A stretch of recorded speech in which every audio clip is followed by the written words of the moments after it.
नमस्कार। Digital startup tools में आपका स्वागत है। देखिए, आज हम एक ऐसे डिजिटल बिजनेस मॉडल के बारे में बात करने वाले हैं जो आपको सिर्फ कमाई नहीं बल्कि डिजिटल ओनरशिप दे सकता है। आज का टॉपिक है यूट्यूब जैसा अपना डिजिटल प्लेटफॉर्म कैसे शुरू करें। जी हाँ, सिर्फ एक चैनल नहीं बल्कि अपना खुद का प्लेटफॉर्म। तो अगर आप एक क्रिएटर हैं, स्टूडेंट हैं या कोई भी जो अपना डिजिटल बिजनेस शुरू करना चाहता है, तो ये विश्लेषण आपके लिए ही है। तो चलिए सीधे मुद्दे पर आते हैं। आज लाखों लोग YouTube पर चैनल बना रहे हैं, मेहनत कर रहे हैं, लेकिन एक सवाल पे जरा गहराई से सोचिए। चैनल तो आपका है, पर उस पर असल में कंट्रोल किसका है? आज हम इन्हीं 5 खास पॉइंट्स पर बात करेंगे। ये समझिए कि ये आपके अपने प्लेटफॉर्म बनाने का पूरा रोड मैप है। तो देखिए, जब आपका सिर्फ एक चैनल होता है ना, तो आप हमेशा एक तरह के डर में जीते हैं। कभी भी एल्गोरिथम बदला और आपकी रीच धड़ाम से नीचे। कोई पॉलिसी बदल गई तो मोनेटाइजेशन बंद हो सकता है, और खुदा ना खास्ता अगर कोई स्ट्राइक आ गई तो सालों की मेहनत से बनाया हुआ चैनल एक झटके में खत्म। सच कहूं तो ये कंट्रोल का सिर्फ एक भ्रम है। तो फिर इसका सोल्यूशन क्या है? इसका सोल्यूशन है प्लेटफॉर्म ओनरशिप। जब प्लेटफॉर्म आपका होता है तो नियम भी आपके होते हैं, रेवेन्यू मॉडल भी आपका होता है। ये कोई टेम्परेरी कमाई का जरिया नहीं रहता, बल्कि आपकी एक परमानेंट डिजिटल संपत्ति बन जाता है। अच्छा, तो ये अपना प्लेटफॉर्म, ये आखिर होता क्या है? जब हम कहते हैं कि YouTube जैसा प्लेटफॉर्म बनाना है, तो इसका असल में मतलब क्या है? देखिए, एक कामयाब प्लेटफॉर्म इन 5 चीजों से मिलकर बनता है। पहला, क्रिएटर्स के लिए एक रजिस्ट्रेशन सिस्टम। दूसरा, वीडियो अपलोड करने के लिए एक पैनल। तीसरा, आपके दर्शकों के लिए एक बढ़िया सी ऐप। चौथा, इन सबको मैनेज करने के लिए एक एडमिन डैशबोर्ड। और पांचवा, कमाई के लिए एड्स या सब्सक्रिप्शन का मॉडल। तो यहाँ समझने वाली बात यह है कि आप सिर्फ कोई वेबसाइट या ऐप नहीं बना रहे हैं, आप एक पूरा का पूरा डिजिटल इकोसिस्टम बना रहे हैं। एक ऐसा सिस्टम जहां क्रिएटर्स कंटेंट डालेंगे, ऑडियंस उसे देखेगी और जो भी रेवेन्यू बनेगा वो सीधा आपके सिस्टम में आएगा। चलिए, अब उस सवाल पर आते हैं जो शायद सबके दिमाग में घूम रहा होगा कि भाई, इसमें लागत कितनी आएगी, पैसा कितना लगेगा? अगर हम एक MVP यानी मिनिमम वायबल प्रोडक्ट की बात करें, मतलब एक बेसिक प्लेटफॉर्म जिसे आप कम से कम खर्चे में लॉन्च कर सकते हैं, तो उसके लिए आपको इन चीज़ों पर खर्च करना होगा। डोमेन और होस्टिंग, वेबसाइट और ऐप की डेवलपमेंट, एक क्लाउड सर्वर, पेमेंट गेटवे और हाँ, थोड़ा बहुत शुरुआती मार्केटिंग बजट।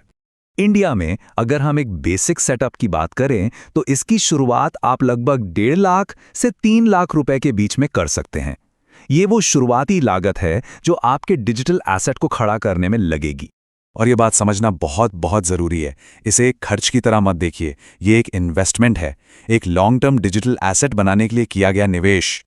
और अगर टेक्नोलॉजी की बात करें तो आपको एक मजबूत बैकएंड के लिए क्लाउड सर्वर चाहिए होगा, फ्रंट एंड के लिए वेबसाइट और ऐप जिसके लिए आप फ्लटर या रिएक्ट नेटिव जैसी टेक्नोलॉजीज यूज कर सकते हैं, वीडियोस के लिए हाई स्पीड CDN स्टोरेज, ये ज़रूरी है ताकि वीडियो बफर ना हो, और सिक्योरिटी के लिए OTP लॉगिन जैसी चीज़ें तो चाहिए ही।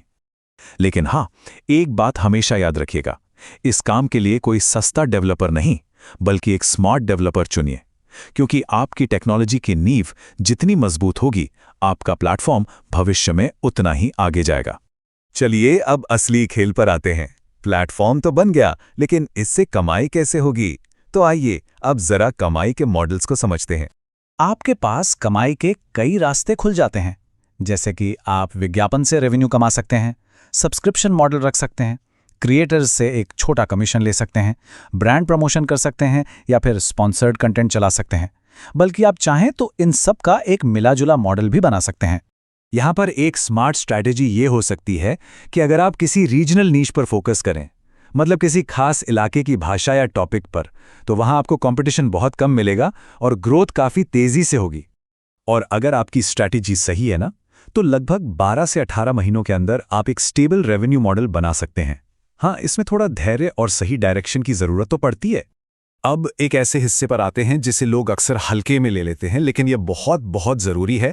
वो है कानूनी प्रक्रिया। अपनी डिजिटल प्रॉपर्टी को सुरक्षित करना भी तो ज़रूरी है।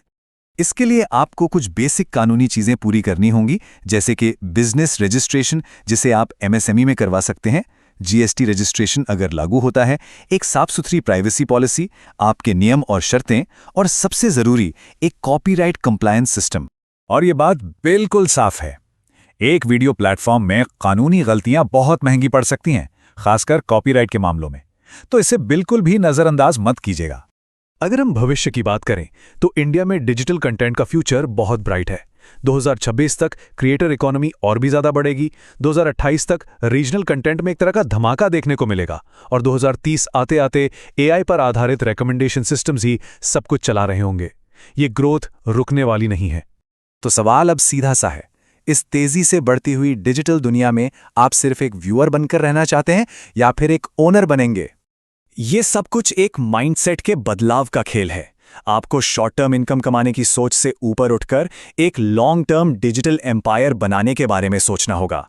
हाँ, इसमें रिस्क है, पर यकीन मानिए इसका रिवॉर्ड भी बहुत बड़ा है।